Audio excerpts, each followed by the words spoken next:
အားလုံးပဲမင်္ဂလာပါကျွန်တော်တို့ Step 2 Engineer Channel ကနေကြိုဆိုလိုက်ပါတယ်ကျွန်တော်တို့ Oil and Gas Industry တွေ Offshore Platform တွေမှာအများဆုံးအသုံးပြုတဲ့ Heat Exchanger တွေ Pressure Vessel တွေရှိပါတယ်အဲ့ဒီ Heat Exchanger တွေပြောရမယ်ဆိုရင်တော့အဲ့ဒီ Heat Exchanger မှာဝင်လာတဲ့ flow လေးတွေကိုကန်လေးတွေကန်အပိုင်းလေးတွေပိုင်းပြီးခွဲခြားပေးထားတဲ့ Pass Partition Plate အကြောင်းကိုဒီနေ့ပြပြပေးသွားမှာဖြစ်ပါတယ်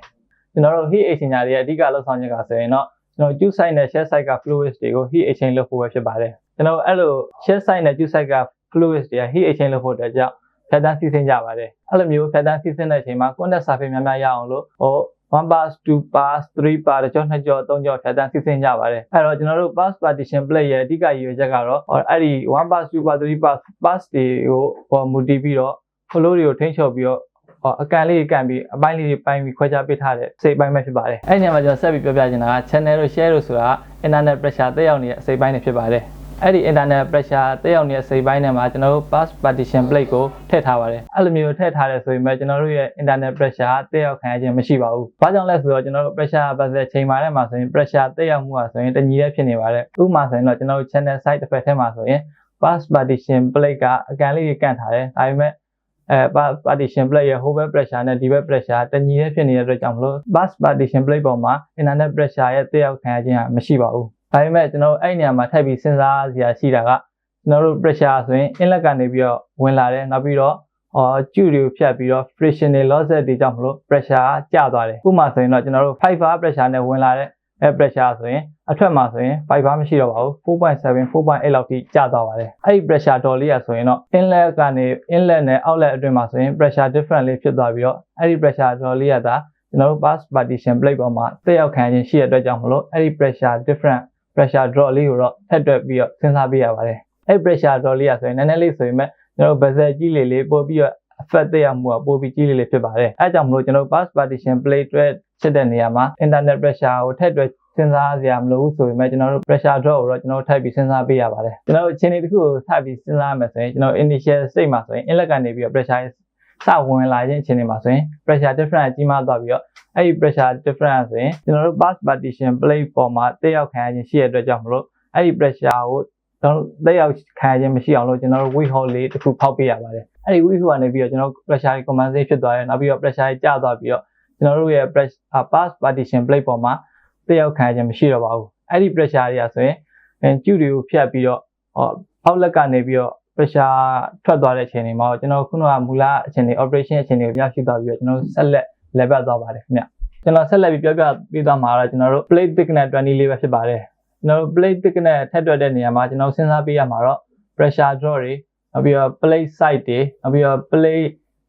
welding side တွေနဲ့နောက်ပြီးတော့ long range strut တွေကိုထပ်တွက်စဉ်းစားပေးရပါတယ် plate thickness တက်ချက်စဉ်းစားတာကိုကျွန်တော်နဲ့အတူတူ slide show လေးမှာဆက်လက်ကြည့်ရှုပေးပါခင်ဗျအခုဆက်ပြီးပြောပြပေးသွားမှာတော့ partition plate thickness 20လေးပဲဖြစ်ပါတယ်partition plate thickness တွေ့ရတဲ့အချိန်မှာကျွန်တော်တို့ non pressure ပါလဲဖြစ်တယ်ကျွန်တော်တို့ PVE လက်ထက်မှာထည့်ပြီးစဉ်းစားတွက်ချက်လို့မရတဲ့အတွက်ကြောင့်မလို့ကျွန်တော်တို့ manual တွက်ထုတ်ပေးရပါတယ်ကျွန်တော်တို့ခုလက်ရှိအနေနဲ့ကျွန်တော်တို့ heat exchanger တစ်လုံးရဲ့ pass partition plate ကိုကျွန်တော်တွက်ချက်ပေးပါမယ်ကျွန်တော်တို့ partition plate ကိုထည့်ပြီးတွက်ချက်တဲ့နေရာမှာကျွန်တော်တို့tubular manufacture ဆိုတဲ့ TEMA စာအုပ်ကိုအမိပြုပြီးတော့ကျွန်တော်တို့တွက်ချက်ရပါတယ်ဒီမှာဆိုရင်ကျွန်တော်တို့ formula အရpartition plate thickness formula အရ D = B square root of QB by 1.5s ဆိုပြီးတော့ရှိပါတယ်အဲ့မှာဆိုရင် T ကတော့ minimum thickness ဖြစ်ပါတယ် B ကတော့ table ကနေရရှိမှာပါ Q ကကြတော့ကျွန်တော်တို့ pressure drop ဖြစ်ပါတယ်S ကတော့ကျွန်တော် long range strut ဖြစ်ပါတယ် B ကကြတော့ plate dimension ဖြစ်ပါတယ်အခုမြင်တွေ့နေရတော့ကျွန်တော်တို့ partition plate welding joint ပုံစံလေးဖြစ်ပါတယ်ကျွန်တော်တို့ပထမပုံကတော့3 side ဖြစ်တဲ့3ဘက်လုံး3ဘက်လုံး welding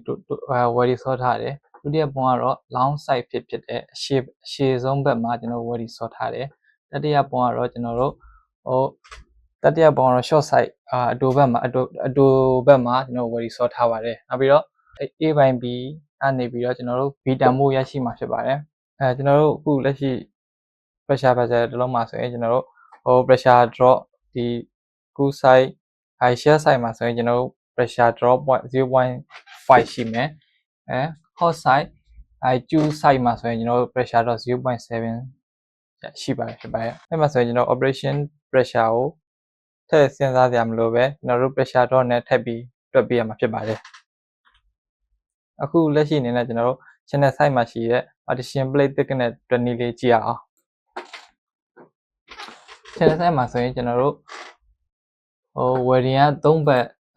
3ဘက်လုံးရှိရယ်ဥပမာကျွန်တော်ဒီမှာဆိုရင်ဒီဘက်welding 3ဘက်လုံးရှိရတဲ့အတွက်ကြောင့်မလို့ဒီ formula ကိုကျွန်တော်သုံးထားပါတယ်ဒီမှာဆိုရင်ကျွန်တော်တို့ A ကID ပေါ့ ID က1090 B က1288ရှိမယ် A by B ဆို A by B က 0.83 ရှိရတဲ့အတွက်ကြောင့်မလို့0.83 ရှိရတဲ့အတွက်ကြောင့် 0.75 နဲ့1ကြားရှိတဲ့ value တစ်ခုကို interpolation နည်းနဲ့ကျွန်တော် B အကြီးရရှိမှာဖြစ်ပါတယ်နောက်ပြီးတော့ Q ကတော့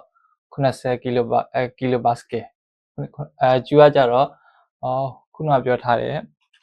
pressure drop 0.7 ဆို 0.7 ဘာကို kilopascal ပြောင်းတဲ့အတွက်ကြောင့်မလို့70 kilopascal ကျွန်တော်ဒီမှာပါတဲ့ S လေးကတော့ long eval stress of material ကျွန်တော်တို့လက်ရှိသုံးထားတဲ့material ရဲ့ long eval stress ဖြစ်ပါတယ်ကျွန်တော်တို့ PVE လက်မှာလည်းကြည့်လို့ရတယ်လို့အခုကျွန်တော်တို့ ASME 2 part D မှာလည်းကျွန်တော်တို့ကြည့်လို့ရပါတယ်အခုကျွန်တော်တို့ material ကျွန်တော်တို့ design temperature 200မှာဆိုရင်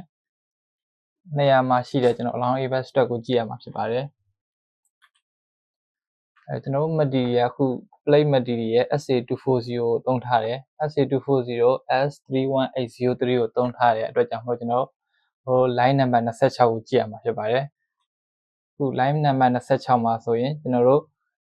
temperature 200မှာဆိုရင်ကျွန်တော်တို့165 ရရှိမှာဖြစ်ပါတယ်အဲ့ဒီ165 megapascal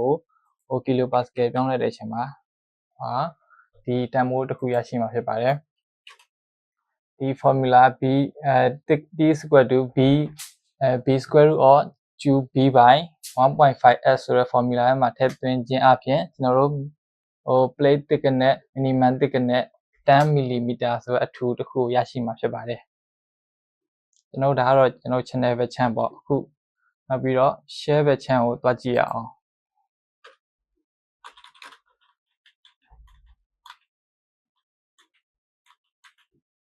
ကျွန်တော်အခု share version မှာရှိတဲ့ share ဘက်မှာရှိတဲ့ pass partition plate ရဲ့အထူကိုကျွန်တော်ဆက်ပြီးတွက်ချက်ကြရအောင် share ဘက်မှာဆိုရင်ကျွန်တော်တို့ long side fit ဖြစ်တဲ့အရှေ့ဘက်ကိုကျွန်တော်တို့ welding ဆော့ထားတယ်နောက်ပြီးတော့ကျွန်တော်တို့ဒီမှာဆိုရင်ကျွန်တော်တို့ဒီကျူးရှိရနေပြီးတော့ဒီဘက် buffer အထိပဲတွက်ပြရမှာဖြစ်ပါတယ်ဒီဘက်တည်းကအစိတ်အပိုင်းအကန်လေးတွေကန်ပြီးလောက်ထားဖြစ်တဲ့အကြောင်းမလို့ဒီကျူးရှိရနေပြီးတော့ buffer အထိကိုပဲ B အကွာဝေးကA အကွာဝေးကယူရမှာဖြစ်ပါတယ်အဲ့မှာဆိုရင် A က1109 mm ရှိမယ် B ကကြတော့ခုနကပြောတဲ့ ID ကျွန်တော်တို့ ID 1090ရှိမယ်အဲ့ A by B ဆိုတဲ့တန်ဖိုးက 1.037 ဖြစ်တဲ့အတွက်ကြောင့်မလို့ကျွန်တော် A by B ဒီဇယားလေးကိုတွက်ကြည့်မယ်1နဲ့1.2ပူကြားအကွာဝေးဖြစ်တဲ့အတွက်ကြောင့်မလို့ကျွန်တော် interpolation နည်းနဲ့ကျွန်တော် B ရဲ့တန်ဖိုးက 0.42 ဖြစ်တဲ့ဆိုတဲ့တန်ဖိုးတစ်ခုရရှိပါဖြစ်ပါတယ်နောက်ပြီးတော့ Q ကဘယ်ရလဲဆိုတော့ကျွန်တော် pressure drop ခုနကပြောတဲ့ share side မှာရှိတဲ့ pressure drop 50 kilopascal ဖြစ်ပါတယ် S ကကြတော့ long eval stress of material ဒီမှာဆိုရင်ကျွန်တော်တို့က carbon steel plate material SA516 grade 70ကိုသုံးထားတယ်အဲ့အတွက်ကြောင့်မလို့ကျွန်တော်တို့line number 33ကိုတွားကြည့်ရမယ်ကျွန်တော် line number 33မှာ temperature 200အတွက်138 megapascal ဆိုတဲ့တန်ဖိုးတစ်ခုရရှိမှာဖြစ်ပါတယ်အဲ့ရနေပြီးတော့ကျွန်တော်တို့kilopascal ပြောင်းရင်ဒီတန်ဖိုးရရှိပါဖြစ်ပါတယ်အဲ့ရနေပြီးတော့ကျွန်တော်တို့ thickness ဒီ formula ထဲမှာထည့်သွင်းခြင်းအပြင်ကျွန်တော်တို့ minimum thickness ကိုရရှိမှာဖြစ်ပါတယ်ဒီလိုနည်းအပြင်ကျွန်တော်တို့ pass partition plate thickness ကိုကျွန်တော်တို့တွက်ချက်စဉ်းစားပြရပါတယ်ရှေ့က formula ကတော့ကျွန်တော်တို့ actual တွက်ထုတ်ထားတဲ့ value တစ်ခုဖြစ်ပါတယ်အခုပြထားတဲ့ဇယားကတော့ TEMA ကနေပြီးတော့ recommend ပေးထားတဲ့ဇယားဖြစ်ပြီးတော့တွက်ချက်အခုရှေ့ကတွက်ထုတ်ထားတဲ့ value ကရရှိတဲ့အထူနဲ့အခု recommend ပေးထားတဲ့အထူမှာပိုထူတဲ့ဟာကိုသုံးရမှာဖြစ်ပါတယ်ကျွန်တော်တို့ရဲ့ idea ဆိုရင်1080ဖြစ်တယ်အဲ့ဒီအတွက်ကြောင့်မလို့610နဲ့1524အကြားမှာရှိတဲ့ value ကိုအသုံးပြုရမှာဖြစ်ပါတယ် Carbon steel အတွက် 1.2 inch ရဲ့ 12.7 mm ကိုအသုံးပြုသင့်ပြီးတော့ Align steel အတွက်တော့ 3.8 inches 9.5 mm ကိုအသုံးပြုသင့်ပါတယ်ကျွန်တော်တို့ရှေ့မှာတွက်ထုတ်ထားတဲ့ value ရဆိုရင် channel ဘက်ချမ်းမှာရှိတဲ့ partition plate အတွက် SA240 အတွက်မှာဆိုရင်ကျွန်တော်တို့ formula အရ10 mm အထူရှိရယ်ဒါပေမဲ့TEMA မှာပေးထားတဲ့ value ရဆိုရင် 9.5 mm ပဲရှိရတဲ့အတွက်ကြောင့်မလို့ပိုထူတဲ့အထူကိုသုံးရမယ်ဆိုရင်ကျွန်တော်တို့ partition plate အတွက် channel ဘက်ချမ်းမှာ size ရှိရတဲ့အတွက်10 mm ဆိုတဲ့အထူတစ်ခုရရှိမှာဖြစ်ပါတယ်ကျွန်တော်တို့ share ဘက်ချမ်းမှာဆိုရင် partition plate ရဲ့ thickness ကရှေ့မှာ formula အရ10.8 mm ရှိတယ်နောက်ပြီးတော့ကျွန်တော်တို့TEMA ရဲ့ recommend value ရဆိုရင် 12.7 mm ရှိတယ်ပိုထူတဲ့အထူကိုသုံးရခြင်းအပြင်ကျွန်တော်တို့ TEMA ရဲ့ value က 12.7 mm ကိုကျွန်တော်တို့အသုံးပြုလိုက်ပါတယ်ဒီလိုနည်းအပြင်ကျွန်တော်တို့ heat exchanger တွေမှာပါတဲ့ partition plate ကိုအလွယ်တကူကျွန်တော်တို့တွက်ထုတ်လို့ရပါတယ်ကျွန်တော်တို့ client ကတောင်းဆိုသည်ဖြစ်စေကျွန်တော်တို့က partition plate ကပါတဲ့အတွက်ကြောင့်မလို့ကျွန်တော်တို့ partition plate thickness ကိုထည့်ပြီးတော့စဉ်းစားပြီးတွက်ချက်ပေးရပါတယ်အားလုံးကိုကျေးဇူးတင်ပါတယ်ခင်ဗျ